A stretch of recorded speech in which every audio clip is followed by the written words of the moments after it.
આજ આપણે માસીના છોકરાનો ચાંદીના ગરલાનું માપ દેવા જવાનું હતું જામનગર. તો જય ઠાકર બધા ભાઈઓને, કેમ છો બધા મજામાં? તો સવારમાં ઉઠીને સીધું પપ્પાએ આપણે ગાય માતાનું કામ સોંપી દીધું. પછી ગામની ગાડીની ચક્કર માણીને આપણે જવાનું હતું સમાજે, કારણ કે સમાજે અત્યારે સમૂહ લગ્નની મીટિંગ. તો પછી આપણે રામપ્યારી લઈને નીકળી ગયા સમાજે. તે પછી આપણે આવી ગયા હતા માસીના ઘરે.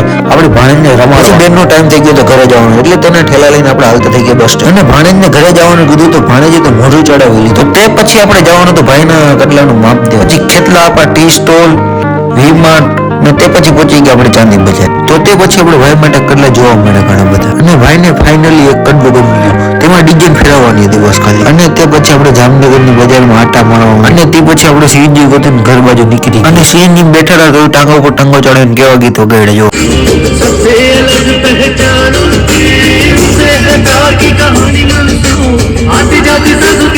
મિની વ્લોગ અહીંયા જ પૂરો. મળશું નવા મિની વ્લોગમાં. કોક દીક. જય ઠાકર.